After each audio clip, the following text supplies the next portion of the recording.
வணக்கம். நான் காயு. 424 மில்லியன் ரூபாய் செலவில் நேற்றைய தினம் 8ஆம் திகதி சித்திரை மாதம் 2026ஆம் ஆண்டு புதுப்பிக்கப்பட்ட கொழும்பு மத்திய பேருந்து நிலையம் பொதுமக்கள் பயன்பாட்டிற்காக திறந்து வைக்கப்பட்டுள்ளது. இந்த திட்டத்தின் முதல் கட்டத்தின் கீழ் கட்டடங்களானவை புதுப்பிக்கப்பட்ட நிலையில ஒரு புதிய தகவல் மையம் திறந்து வைக்கப்பட்டுள்ளதாகவும் அத்துடன் சுகாதார வசதிகள் மேம்படுத்தப்பட்டு சுற்றியுள்ள பகுதிகளும் அழகாக பிரம்மியமாக ஆக்கப்பட்டுள்ளது. இந்த புனரமைப்பு பணிகளுக்காக சுமார் 424 மில்லியன் ரூபாய் செலவு செய்யப்பட்டுள்ளதாகவும் விமானப்படையினரின் மனித வளம் மற்றும் தொழில்நுட்ப ஒத்துழைப்புடன் பல நிறுவனங்களின் பங்களிப்போடும் இப்பணிகள் நிறைவு செய்யப்பட்டுள்ளதாகவும் கூறப்படுகிறது.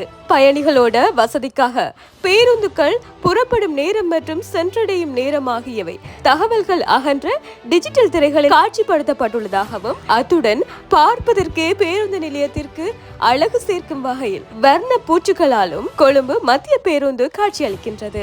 இருப்பினும் இவையாவும் ஏற்கனவே உள்ள கட்டடங்கள் நவீன வசதிகளுடன் மேம்படுத்தப்பட்டுள்ளதாகவும் இந்த திட்டமானது பேருந்து நிலையத்தின் சூழலை அழகுபடுத்துவதுடன் பயணிகளுக்கு தேவையான அடிப்படை வசதிகளை மேம்படுத்துவதையும் நோக்கமாக கொண்டு அமையப்பட்டுள்ளதாக கூறப்படுகிறது.